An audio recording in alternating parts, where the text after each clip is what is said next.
On April 13th, 2021, the price of entry to purchase one Bitcoin reached a record high of $63,729, which placed crypto's market cap at a whopping $814 billion. This sparked major interest from many institutional investors looking to grow their wealth using crypto. So we're going to be talking about institutional investors in crypto. There's been institutional investment, more and more Wall Street firms getting in. 2 to 20 billion in assets under management last year for that Bitcoin trust. Most of that institutional. Bitcoin over the past few years has seen a major rise in popularity, from just starting out to being able to purchase a pizza to now with a market cap of over $800 billion.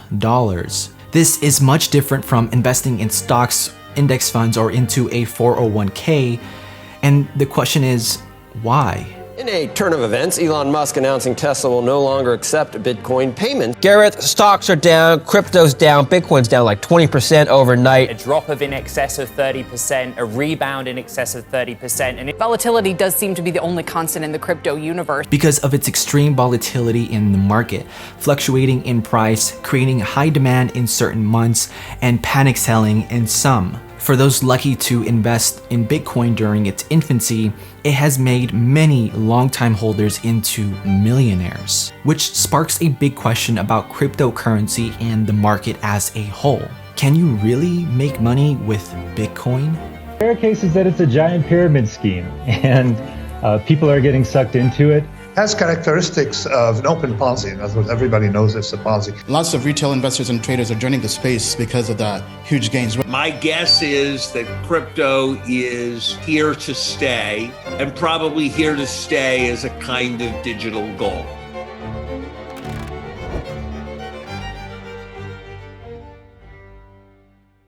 Bitcoin is essentially a decentralized digital currency that allows parties to buy, sell, and exchange directly without the use of a third-party entity. In other words, just in the same way where you go to the store and make a purchase with your debit card, your bank will be the intermediary that dictates whether that transaction will go through based on the available funds that you have in your account.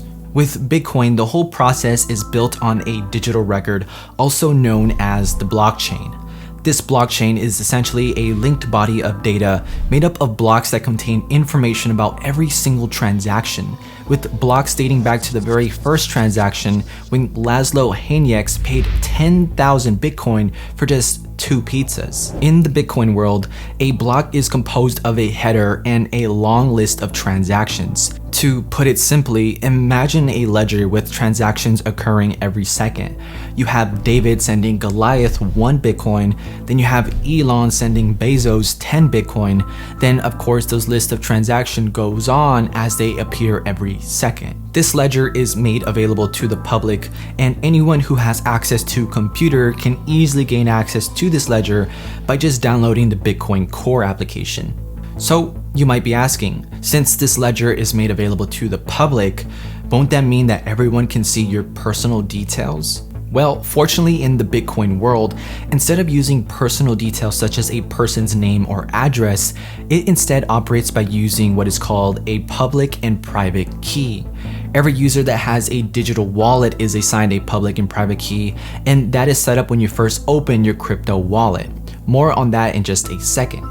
Your public key essentially allows you to receive cryptocurrency transactions, and it operates in the same way as if you wanted to send another user on PayPal money. Or if you have ever sent someone physical mail, you'd need that person's physical address to know where to send it to. Your public key is essentially a random sequence of letters and numbers that is used whenever you want to receive crypto, and your private key is necessary in order to prove that you are the owner of that currency, which is why it's important to keep your private key a secret and to never share that information with anyone else. You'll typically find your private key in your cryptocurrency wallet, and this could be in the form of an app, desktop software, or a specialized device. So, how do you even get a crypto wallet in the first place? In order to send or receive any form of cryptocurrency, you first need to set up what is called a crypto wallet. This wallet doesn't act in the same way where you carry a physical wallet full of cash.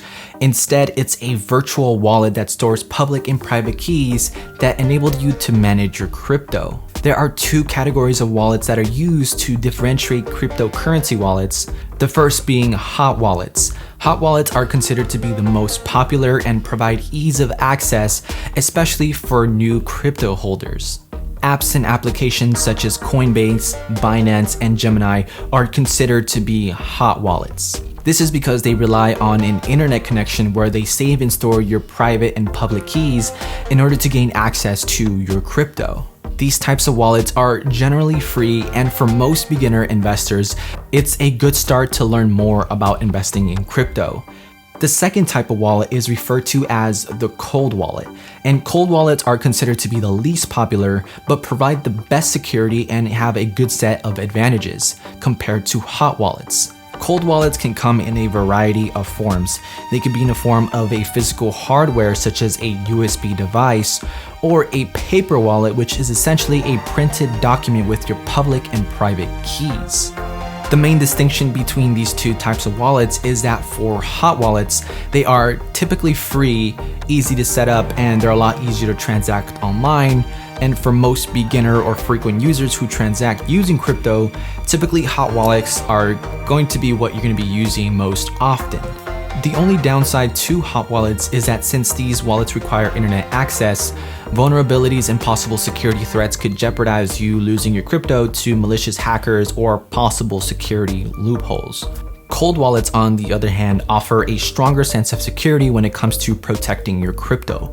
Cold wallets such as Ledger and Trezor offer a more secure way of storing your crypto without the need to be connected to the internet, making it practically immune to hackers and possible security threats. This is especially important if you have a large amount of digital assets and you want to ensure that it's protected from any malicious hackers or people who are trying to steal your crypto.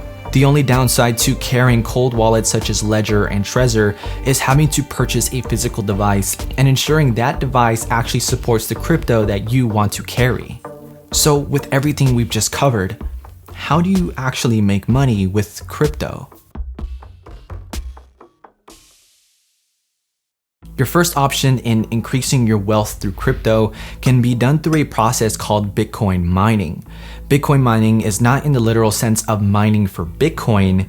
Instead, it relies on using your computer's hardware and processing power to solve mathematical transactions that form a blockchain. Miners are then rewarded with Bitcoin for verifying blocks of transactions to the blockchain network. Mining crypto can seem like a no-brainer for most people.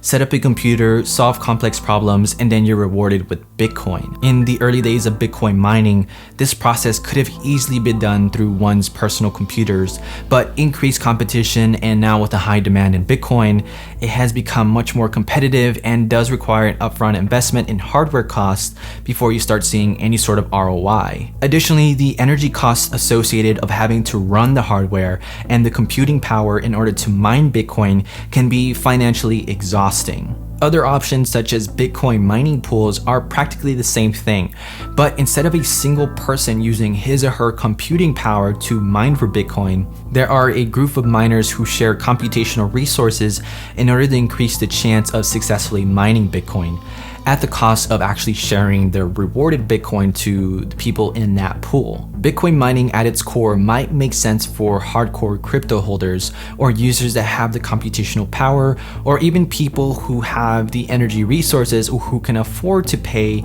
for those energy resources to actually mine that crypto. But for most beginner investors or beginner crypto holders or even avid crypto investors, this option may not actually make sense. The second way of making money with cryptocurrency is through a process of buying and holding. For example, just in the same way where you purchase stock in a company when it's at its lowest and then selling that stock in a distant future at a higher cost, profiting the rest, You can also do the same with Bitcoin or with any other cryptocurrency. This process involves purchasing and holding crypto such as Bitcoin for extended periods of time. For example, if you purchased one Bitcoin when it hit its price of $10,000 in 2017, then later selling your Bitcoin in the month of April 2021 when it hit its peak of $63,000, then the ROI remaining on that transaction if you sell that Bitcoin totals to about $53,000. Keep in mind, for investors who are looking to see these types of possible returns, they must be willing to hold on to their crypto for extended periods of time, regardless of price fluctuations, decrease in demand, and as well as its extreme volatility. Things such as news events, taxes, environmental concerns, security breaches, and any other direct conflict can cause changes in Bitcoin's price. And it's important to understand that if you're just getting started in crypto, that you understand and accept the risks associated with it before you invest any sort of money into it. And once you do decide to invest or purchase crypto, it should be money that you can afford to lose or money that you'd be willing to invest.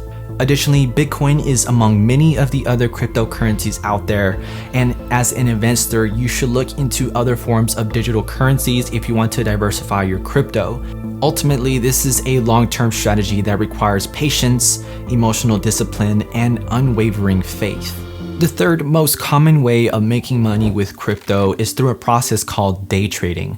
For those of you unfamiliar with day trading is essentially traders who purchase and sell assets, and then they sell those assets within a single day, sometimes within seconds to minutes to hours. The purpose of day trading is to make calculated trades on assets that you might deem successful, then selling that asset within the same day, hoping to make an ROI on your investment. Traders will need to have upfront capital to invest, and as well as have the emotional discipline and stamina to make many trades at once while understanding that they might lose money.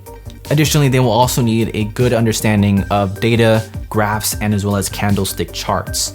Day trading crypto such as Bitcoin makes it so appealing because due to its high volatility, you can easily see the price of Bitcoin fluctuate drastically within just a few hours, making successful traders lots of money in the process. To finalize the process of day trading, keep in mind it requires lots of research, patience, and as well as relying on news and headlines in order to make calculated trades. There are tons of videos on YouTube on day trading and how to trade it successfully, people selling courses and people selling info products on that type of stuff. Now, I encourage you to do your own research before actually doing it. Don't just go into it just because you think you can make a lot of money. Instead, it should be done from the perspective that you could make a lot of money and you could also lose a lot of money. Keep in mind it also does require a good understanding of graphs and charts such as candlestick charts are also something that is heavily used among the trading community. So I do recommend looking into that if you do decide to get into day trading.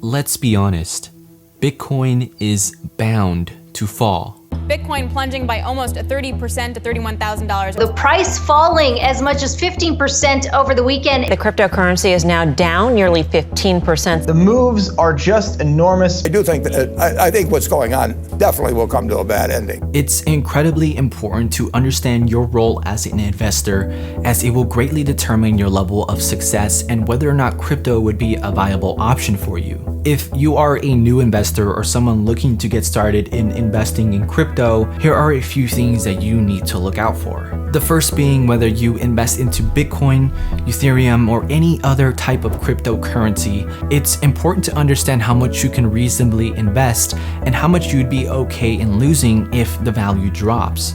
It's relatively easy to get lost in the endless content of videos and articles with people making bold returns on their crypto or people who have somehow 10x their returns on a new coin. It's important to not let the media or social media sway you into investing into more than you're comfortable with, especially if they are promoting or hyping a specific coin. Which brings me to my next topic. For those of you unfamiliar with pump and dump schemes, it is essentially when an individual or a group of people spread false information about a specific asset. Typically, this is done in order to increase its value or its perceived value. What this does is create hype and FOMO around a specific asset, getting investors to invest into that asset, which in turn causes a brief jump in that asset's value. Then those who were operating that pump and dump scheme then sell their assets after the initial value has been raised, so then that they can reap a profit. And what this does is that the actual value of that asset then drops in value, leaving new investors with heavy losses later on. Recognizing these schemes is vital, and you can often find many of these schemes circulating in YouTube comments, Reddit threads, and even on crypto forums. Always do your research before you invest into any sort of crypto.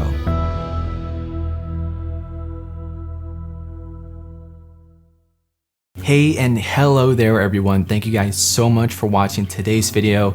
This video is essentially the bare bones basics of crypto and Bitcoin, how it got started, the types of wallets out there, and as well as how to make money with crypto. There's a lot of circulation and speculation about the market itself, about Bitcoin, Ethereum, and many other cryptocurrencies out there. I highly recommend that you guys do your own research before investing into crypto, and as well as looking on platforms such as YouTube and Reddit and looking at what's working right now. Now, obviously, this is just all based on speculation, and we don't know whether crypto will be around for a long time. And this is just all based on the faith that crypto is something that we can rely on in the future. Now, in this video, I do recommend a couple of things that you guys should look at. One thing is looking and understanding candlestick charts. When I was researching this video on day trading crypto, it was probably one of the more fascinating things that I have looked at, and being able to read and analyze those types of graphs is incredibly important. If you just Google search candlestick charts or candlestick charts explain, that's something I recommend you guys look at. It's incredibly important. I think it's a very useful skill that if you learn, and if you decide to do the day trading route, that's something that you guys can do. Obviously, do your own research. Don't just rely on my word for it. I'm not day trading crypto or anything like that. There are many videos out there where people are, so I recommend you do your own research and you look into it before you actually look into that. As well as if you do decide to do some sort of crypto mining, or if you have the resources for that. Now, obviously, that's not going to apply to everyone. You do need specific hardware for that, or there is specific hardware built for that. And I would recommend you look into that, like I said. Or if you're doing just the traditional route on what most people are doing right now, which is buying and holding, being able to buy crypto at its lowest or when it dips, and then waiting till it actually increases in value. Like I said, that's going to be based on your patience and your unwavering faith. So if you do decide to do that route, make sure you are ready to invest that money and endure possible losses if it comes down to it.